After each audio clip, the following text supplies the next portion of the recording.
बच्चों, कैसे हैं आप सभी। तो प्यारे बच्चों, आज की क्लास में आप सभी का मैं वेलकम करती हूँ। तो बच्चों, ये क्या है, आप मेरे हाथ में क्या देख रहे हैं? हाँ, ये बहुत ही सुंदर सुंदर फूल है। और पता है ये फूल मैं किसके लिए लेकर आई हूँ? बिल्कुल सही, ये फूल मैं लेकर आई हूँ रीना, बबलू और सुषमा के लिए, क्योंकि आज उन तीनों का जन्मदिन है। ठीक है बच्चों, तो मैं रीना, बबलू और सुषमा को ये फूल दे देती हूँ। लेकिन मैं ये फूल उनको कैसे दूं? ये तो एक गुलदस्ता है। चलो मैं कलियां कलियां करके इनको बांट देती हूँ। ठीक है बच्चों, तो मैंने एक फूल रीना को दिया, एक बबलू को और एक सुषमा को। पर मेरे हाथ में अभी कुछ फूल और बाकी हैं, तो मैं क्यों ना एक एक फूल उनको और दे देती हूँ। मैंने एक एक फूल उन तीनों को और दे दिया। अब उनके पास दो दो फूल हो गए और मेरे पास बच गए 3। तो मैं 3 फूल इन 3 बच्चों को फिर से दे देती हूँ। ठीक है बच्चों, अब रीना, बबलू और सुषमा के पास ये 3 फूल हो गए हैं। तो प्यारे बच्चों, मेरे पास 9 फूल थे और 9 फूल में से मैंने 3 बच्चों को ये बराबर फूल बांटने थे। ठीक है बच्चों, मेरे पास थे 9 फूल और मुझे ये 3 बच्चों में बराबर बांटने थे। तो मैंने इसे इस तरह से बांट लिया। 3 3 9 या 3 तिया 9। ठीक है बच्चों, तो देख लीजिए 3 बच्चों को ये बराबर 3 फूल यहाँ पर बंट गए। ठीक है बच्चों, तो आज हम यही करने वाले हैं। आज हम खेल खेल में बांटना सीखेंगे। और प्यारे बच्चों, बांटना क्या होता है, भाग क्या होता है, तो बराबर मात्रा में किसी भी चीज को बांट देना भाग कहलाता है। ठीक है बच्चों, तो बच्चों आप इसे कुछ इस तरह से भी कर सकते हैं। मेरे पास कुल फूल थे 9, उसमें से मैंने रीना को 3 फूल दे दिए, तो मेरे पास बच गए 6। इसी तरह से 3 फूल मैंने बबलू को दे दिए, तो मेरे पास बच गए 3।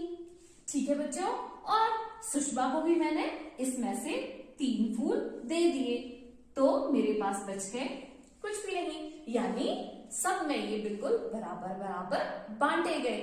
ठीक है बच्चों, तो आप देख रहे होंगे कि 9 में से मैंने 3 को घटाया, फिर मैंने फिर 3 को घटाया, फिर 3 को घटाया। तो बच्चों बार बार घटाना, एक जैसे ग्रुप को या एक जैसी संख्या को बार बार घटाना, यही हमारा भाग होता है। इसे ही हम भाग बंटवारा कहते हैं। ठीक है बच्चों, तो प्यारे बच्चों, अब आपको बांटना क्या होता है ये समझ आ रहा होगा। बांटना मतलब बराबर बराबर भागों में किसी भी चीज को या किसी भी समूह को बांट देना, और वो भी बिल्कुल बराबर। अब बच्चों आप देख सकते हैं यहाँ पे कुछ आपको टहनियां नजर आ रही होगी, और उन टहनियों में, उन ब्रांचेस में कुछ आपको लीव्स भी नजर आ रही होंगी, मतलब पत्तियां आपको दिखाई दे रही होंगी। तो बच्चों अब हम पत्तियां कितनी हैं एक टहनी में और कितनी पत्तियां हैं टहनियों में, इसके बारे में हम जानेंगे। ठीक है बच्चों, तो बच्चों अब इन टहनियों की सहायता से और इन लीव्स की हेल्प से हम लोग बांटना सीखेंगे। ठीक है बच्चों, इसे बड़े ध्यान से देखिए, क्योंकि आपको अपनी बुक में दिए गए प्रश्नों को अगर हल करना है तो इसे बड़े ध्यान से देखिए। ठीक है बच्चों, तो सबसे पहले ये एक टहनी है और एक टहनी में कुल पत्तियां कितनी है आप इसे गिन लीजिए। तो ये एक टहनी में कुल 7 पत्तियां हैं, 7 लीव्स हैं। इसी तरह अगर ये 2 टहनियां हैं तो 2 टहनियों में कितनी पत्तियां हो गई? बिल्कुल इन दोनों टहनियों में कुल मिलाकर 14, 7 × 7 14 पत्तियां यहाँ पर हो गई। इसी तरह 3 टहनियों में कितनी पत्तियां हुई बच्चों? बिल्कुल सही 21, उसमें आप 7 को जोड़ते जाइए। इसी तरह 4 टहनियों में कितनी पत्तियां हो गई? जी हाँ 28। तो बच्चों अगर मेरे पास 28 पत्तियां हैं, ठीक है, तो टहनियां कितनी हुई? समझ आया? अगर मेरे पास 28 पत्तियां हैं तो टहनियां कितनी हुई? तो बच्चों एक टहनी में क्योंकि 7 पत्तियां हैं तो हम 28 को किससे भाग देंगे? हम 28 को 7 से यहाँ भाग दे देंगे। तो हमने यहाँ 28 को 7 से भाग दे दिया और 7 चौके 28, ये हमने भाग इस तरह से दे दिया, बांट लिया। तो बच्चों अब हमारे पास इसका क्या मतलब हुआ कि अगर 4 टहनियां हैं तो 28 पत्तियां, या आप ये भी कह सकते हैं कि अगर 28 पत्तियां हैं तो इसका मतलब वो कितनी टहनियों में 28 पत्तियां लगी हैं? जी हाँ, वो 4 टहनियों में 28 पत्तियां लगी हैं। ठीक है बच्चों, तो आप ये भी देख सकते हैं कि अगर 21 पत्तियां हैं, यहां गिन भी लीजिए, अगर ये 21 पत्तियां हैं कुल, तो इन 21 पत्तियों ये 21 पत्तियां कितनी टहनियों में लगी है? जी हाँ, ये 21 पत्तियां 3 टहनियों में लगी है, क्योंकि एक टहनी में 7 पत्ते हैं। तो प्यारे बच्चों, गायत्री ने भी इसी तरह से अपनी प्रॉब्लम को सॉल्व किया था।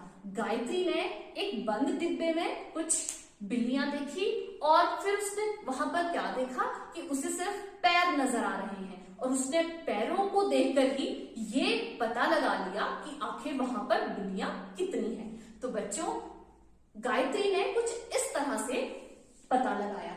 तो बच्चों मान लीजिए एक बिल्ली है, तो एक बिल्ली के पैर हैं 4, 2 बिल्ली के पैर कितने हुए? वही 8, 4 जमा 4 8। 3 बिल्लियों के कितने पैर हुए? 12। और 4 बिल्लियों के कितने पैर हुए? आप जोड़ते जाइए, 16। और 5 बिल्लियों के कितने पैर हुए? बिल्कुल सही, 20। और 6 बिल्लियों के कितने पैर हुए? सही, 24। 7 बिल्लियों के इसी तरह से 28। तो बच्चों गायत्री ने किस तरह से पता लगाया? गायत्री ने देखा कि अगर 8 पैर मुझे नजर आते हैं तो इसका मतलब 2 बिल्लियां, अगर मुझे 16 पैर दिख रहे हैं तो इसका क्या मतलब? 4 बिल्लियां, अगर मुझे 28 पैर दिख रहे हैं तो इसका मतलब क्या है? अंदर डिब्बे में 7 बिल्लियां हैं। तो आप 28 को किससे भाग देंगे? 28 पैर उसे नजर आए, ठीक है बच्चों। और एक बकरी के कितने पैर होते हैं? 4। तो यहां पर हम 4 से इसे भाग दे देंगे। 4 7 या 4 7 28। ठीक है बच्चों, तो इस तरह से गायत्री ने पता लगा लिया कि अगर 28 पैर मुझे नजर आ रहे हैं तो अंदर डिब्बे में 7 बकरियां हैं। ठीक है बच्चों, तो प्यारे बच्चों आपकी बुक में एक क्वेश्चन और दिया है कि लीला 21 दिनों तक स्कूल नहीं जा पाई, तो वो कितने हफ्तों तक स्कूल नहीं गई? तो आप इसका पता किस तरह से लगाएंगे? कहते हैं ये एक टहनी है और उसमें भी 7 लीव्स लगी हैं।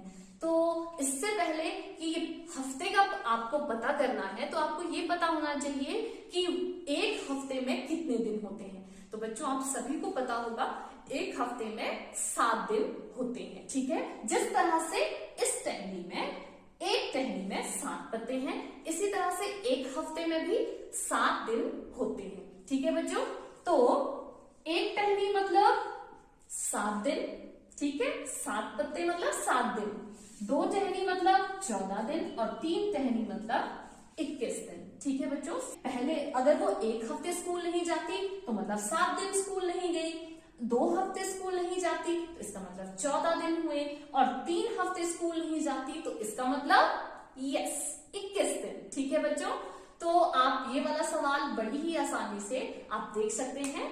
ठीक है, कि मैंने किस तरह से इसे बांटा, किस तरह से इसे भाग किया। आप इसे सीधा भी कर सकते थे कि लीला 21 दिन तक स्कूल नहीं गई, तो कुल दिन थे 21, और 21 में से वो कितने हफ्ते स्कूल नहीं जा पाई?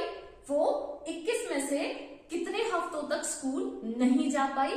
तो बच्चों उसके लिए आपको सबसे पहले पता होना चाहिए कि अ वीक हैज 7 डेज, एक हफ्ते में 7 दिन होते हैं। तो यहां हम इसे 7 से बांट देंगे। ठीक है बच्चों, तो 7 से अगर हम इसे डिवाइड करते हैं, 7 या 21, तो तो ये मेरा पूरा पूरा यहाँ डिवाइड हो जाता है, ये पूरा पूरा मेरा यहाँ बन जाता है। इसका मतलब लीला 3 हफ्तों तक स्कूल नहीं गई। ठीक है बच्चों, तो इसी तरह से हम आपके बहुत सारे क्वेश्चन आपकी बुक में जो दिए हैं, एक्सरसाइज दी है, वो हम सॉल्व कर सकते हैं। और बांटना क्या होता है ये आप बहुत ही अच्छी तरह जान गए होंगे। ठीक है बच्चों, तो आज हम इतना ही करेंगे, कल हम फिर मिलेंगे। तब तक के लिए प्यारे बच्चों